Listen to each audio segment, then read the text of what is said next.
अस्सलाम वालेकुम नाज़रीन, द चिकन वन चैनल के नाज़रीन को फ़रोज़ जलील का सलाम कबूल हो। नाज़रीन, आज हम एक इंतहाई अहम मौजू पर बात करने जा रहे हैं। आज हम बात करेंगे कि बायोसिक्योरिटी क्या चीज़ होती है और ये छोटे जो हमारे फार्मर हजरात हैं या जो घरेलू सतह पे जिन लोगों ने मुर्गियाँ रखी हुई हैं उनके लिए ये बायोसिक्योरिटी क्यों ज़रूरी है। तो सबसे पहले अपने टॉपिक की जानिब चलने से पहले अगर आपने मेरा चैनल अभी तक सब्सक्राइब नहीं किया तो काइंडली मेरे चैनल को सब्सक्राइब कीजिए और बेल आइकन का बटन ज़रूर दबाइए ताकि आने वाली तमाम वीडियो से आपको बर वक्त मुतला किया जा सके। तो नाज़रीन, अब चलते हैं अब अपने मौजू की जानिब। बायोसिक्योरिटी क्या है? बायोसिक्योरिटी दो अल्फाज पर मुश्तमिल एक टर्म है जिसको नॉर्मली आजकल जो कोविड-19 का ज़माना है तो बहुत ज़्यादा इस्तेमाल किया जा रहा है। बायोसिक्योरिटी से मुराद यह है कि बायो का मतलब होता है ज़िंदगी और सिक्योरिटी से मतलब है हिफाजत। तो बायोसिक्योरिटी का उर्फ़ आम में तो मतलब ये हुआ कि ज़िंदगी की हिफाजत। लेकिन जब आप इसको किसी ख़ास कंटेक्स्ट में हम जब यूज़ करते हैं, ख़ास तौर पे जब पोल्ट्री फार्म में हम बायोसिक्योरिटी का जिक्र करते हैं तो उससे मुराद ये होती है कि वो तमाम काम जो आप अपनी जो फ्लॉक है उसको बीमारियों से बचाने के लिए और बीमारियों से महफूज रखने के लिए करते हैं, वो बायोसिक्योरिटी में आते हैं। ख़ास तौर पे ऐसे इक़दाम जिनसे आपके जो जरासीम है, बीमारी फैलाने वाले जरासीम है, वो आपकी फ्लॉक तक ना पहुंच सकें,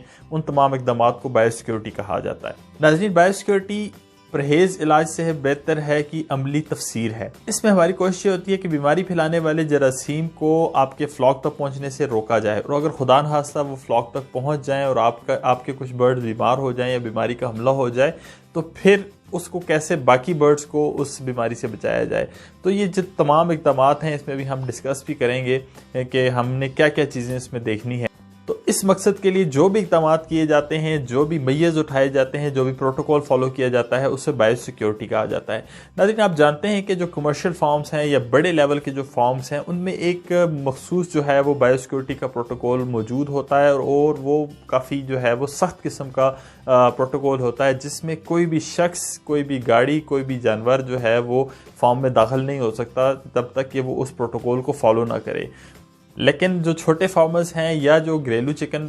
को पालने वाले हजरात हैं तो उनके लिए इस तरह के प्रोटोकॉल पर अमल करना ज़रा मुश्किल होता है। इसलिए जो आज की वीडियो हम डिस्कस करेंगे कि जो घरेलू सतह पे जिन लोगों ने मुर्गियां रखी हुई हैं या छोटे फार्म्स रखे हैं और ख़ास तौर पे जो लोग हमारे पाकिस्तान में आजकल एक जो बिज़नेस है वो काफ़ी स्पीड पकड़ रहा है वो है फैंसी बर्ड्स का बिज़नेस, मतलब फैंसी मुर्गियों का बिज़नेस। तो उसमें जो है ना कई लोगों ने बहुत छोटे पैमाने पे अपने घर की छत पे या इवन लॉन में या बैकयार्ड में किसी जगह पे भी छोटे छोटे जो है वो सेटअप बनाए हुए हैं। मुख्तलिफ़ किस्म की ब्रीड्स रख के उनकी वो ब्रीडिंग करवाते हैं और उनके चिक्स या इवन एग्स जो हैं वो सेल करते हैं। तो इस तरह के लोगों के लिए बायोसिक्योरिटी कैसे मेंटेन की जा सकती है या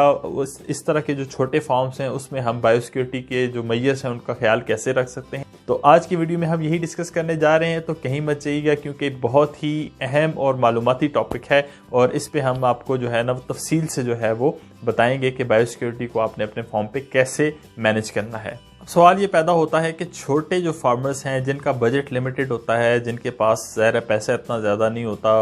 बहुत छोटे जो है पैमाने पे काम कर रहे होते हैं, या वो लोग जिन्होंने घर में शौक की खातिर मुर्गियाँ रखी हुई हैं या जो फैंसी मुर्गियों का कारोबार करते हैं छोटे पैमाने पे, वो कैसे जो है वो बायोसिक्योरिटी को यकीनी बनाएं। तो उन्होंने जो है आमतौर पे 3 असूलों को जो है वो मद्देनज़र रखना है। बायोसिक्योरिटी के जो 3 बुनियादी असूल हैं वो है आइसोलेशन, ट्रैफिक कंट्रोल और सैनिटेशन। अब आइसोलेशन से क्या मुराद है, जैसे कि उस लफ्ज़ ही आपको बता रहा है कि बर्ड्स को अलग करना। इसी तरह ट्रैफिक कंट्रोल से मुराद ये है कि जो फार्म में आने जाने वाले लोग हैं या जहाँ पे आपने मुर्गियाँ रखी हैं वहाँ पे जो भी चीज़ें आ रही जा रही हैं उनको कंट्रोल करना।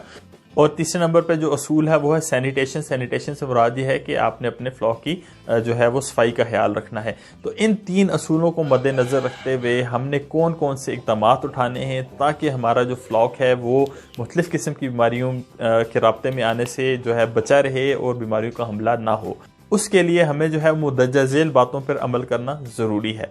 जो पहला काम हमने करना है नाज़रीन वो ये है कि अगर आप अपने फ्लॉक में नए बर्ड्स को शामिल करने जा रहे हैं या इवन अगर आपने फर्स्ट टाइम अपना फ्लॉक शुरू करना है और आप कहीं से बर्ड्स हासिल कर रहे हैं, तो उसमें आपने ये कोशिश करनी है कि जहाँ से आप बर्ड हासिल कर रहे हैं वो बर्ड्स की क्वालिटी अच्छी क्वालिटी के बर्ड्स हों, बीमार बर्ड्स ना हो या पहले से जिनको बीमारी ना लगी हुई हो। ये आपने इंश्योर करना है कि अच्छे जो है वो सेहतमंद किस्म के और काफ़ी जो चुस्त और तवाना किस्म के आपने बर्ड्स लेके आने हैं। और उससे पहले आपने जो अपना फार्म बनाया है या डरबा बनाया है, खुड्डा बनाया है, जो भी आपका सेटअप है उसको जो है ना आपने अच्छी तरह सैनिटाइज करना है। और सैनिटाइजेशन के लिए मैं पहले कह चुका हूँ कि बहुत सारी जो है वो प्रोडक्ट्स मार्केट में अवेलेबल हैं। अगर आपके पास कुछ भी नहीं है तो आप सिंपली जो है वो ब्लीच जो होता है उसमें क्लोरीन होता है, उसमें पानी मिला के आप अपने डब्बे को सैनिटाइज कर सकते हैं। उसके अलावा आपको जो है ना मुख्तलिफ किस्म की प्रोडक्ट बाज़ार में बआसानी अवेलेबल हैं अगर आप ज़्यादा जो है वो हिफाजत चाहते हैं। तो ये जो है अपना यकीनी बनाना है कि आपने अगर नए बर्ड लाने हैं, आपके पास एक फ्लॉक चल रहा है या इवन अगर आप नया फ्लॉक शुरू करने जा रहे हैं, दोनों सूरतों में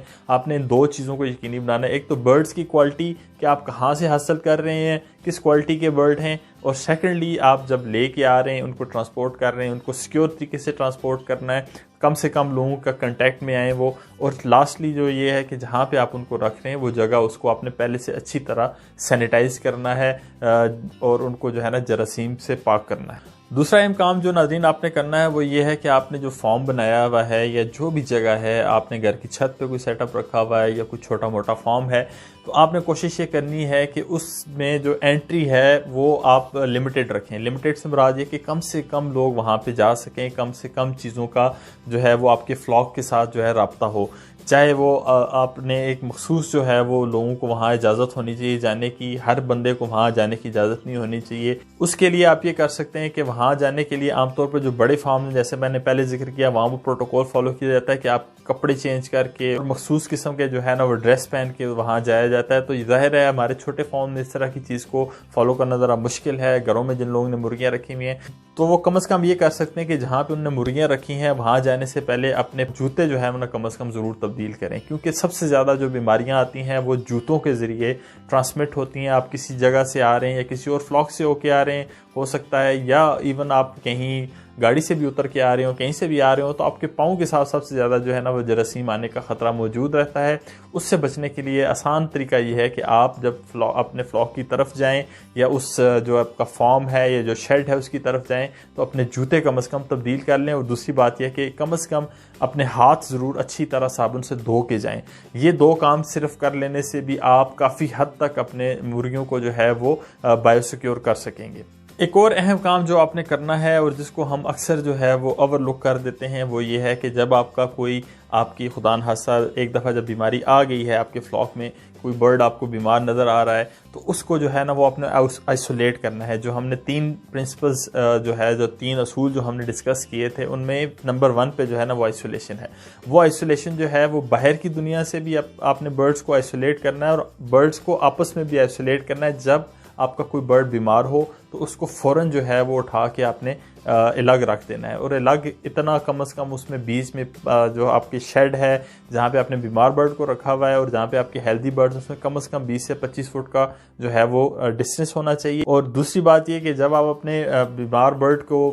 पानी या फीड या दवाई देने जाएं तो उसके बाद ज़रूर अपने हाथों को और पाँव को धो के जो है और जूते चेंज करके फिर आपने हेल्दी बर्ड्स की तरफ जाना है। बल्कि बेहतर ऑप्शन ये है कि आप पहले अपने हेल्दी बर्ड्स को अटेंड करें और उसके बाद जो है वो अपने बीमार बर्ड की तरफ जाएं। तो इस तरह ये है कि आपकी बीमार बर्ड से जो बीमारी है वो हेल्दी बर्ड की तरफ आने से आप महफूज रख सकेंगे अपने हेल्दी बर्ड्स को। इस मकसद के लिए आपको जो है वो एक अलग जो है जगह रखनी ज़रूरी है जहां आप अपने बीमार जो है परिंदों को रखें। वो आप बिल्कुल एक छोटी सी टोकरी भी हो सकती है जिसके नीचे आप अपने बीमार बर्ड रखें, या कोई शेड हो सकता है। जिस लेवल का आप काम कर रहे हैं उस लिहाज से वो जो है ना आपने एक अलग सेटअप ज़रूर रखना है जहाँ पे आप जब भी आपका बर्ड बीमार हो तो आप उसको आइसोलेट कर सकें। बीमार बर्ड की आइसोलेशन के अलावा जब भी आप अपने फ्लॉक में कोई नया बर्ड शामिल करने चाह रहे हैं, कोई नई मुर्गी लेके आए हैं या आप कुछ और ढेर सारी मुर्गियाँ लेके आए हैं, तो आप कोशिश ये करें कि उनको कुछ दिन के लिए क्वारंटाइन करें। क्वारंटाइन का लफ्ज़ आपने काफ़ी सुना होगा, आजकल कोविड-19 का ज़माना है तो हर बंदा इस लफ्ज़ से काफ़ी वाकिफ़ होगा। इससे मुराद ये होती है कि आपने उस बर्ड को या उन बर्ड्स को जो आप नए लेके आए हैं उनको आपने क्वारंटाइन करना है, अलग रखना है, आइसोलेट करना है और 15 दिन कम से कम उनको देखना है कि उनके अंदर कोई बीमारी तो नहीं है। अक्सर ये होता है कि आपके जो परिंदे हैं वो सफ़र के दौरान स्ट्रेस में आ जाते हैं और उस स्ट्रेस की वजह से वो मुख्तलिफ़ किस्म की बीमारियों का शिकार हो जाते हैं। तो इन मुमकिन बीमारियों से बचने के लिए ज़रूरी है कि आप अपने बर्ड्स को, जो आपके नए आने वाले बर्ड्स हैं, उनको पुराने बर्ड्स से अलग रखें, कम से कम 15 दिन का वक्फा दें, फिर उनको आप आपस में मिक्स करें या जिस तरह भी आपने उनका सेटअप बनाना है वो करें। लेकिन 15 दिन के लिए उनको थोड़ा दूर रखें, किसी और अलग शेड में रखें, ताकि आप ये देख सकें कि उनमें कोई बीमारी तो नहीं आ रही, कोई मसला तो नहीं आ रहा। अक्सर जो हमारे यहाँ सबसे ज़्यादा बीमारी आने की वजह है और छोटे फार्मर्स में वो ये है कि हम इस तरह बर्ड्स एक्सचेंज करते हैं या नए बर्ड ला के शामिल करते हैं और इसी तरह जो है वो अपने फ्लॉक में पहले ही दिन ला के रख देते हैं, हमें पता ही नहीं है कि उसके साथ कितनी बीमारियां आ रही हैं। तो ये कम से कम आप, बहुत छोटा सा काम है, इसके लिए कोई बहुत ज़्यादा आपको इंफ्रास्ट्रक्चर भी दरकार नहीं है। ये काम आप ज़रूर करें कि अपने नए बर्ड्स को जो है वो पुराने बर्ड्स से अलग रखें और 15 दिन तक कम से कम उनको ऑब्ज़र्व करें, उनको देखें कि कोई बीमारी तो नहीं आ रही, और फिर उसके बाद जो है उनको अपनी जो है वो फ्लॉक में शामिल करें।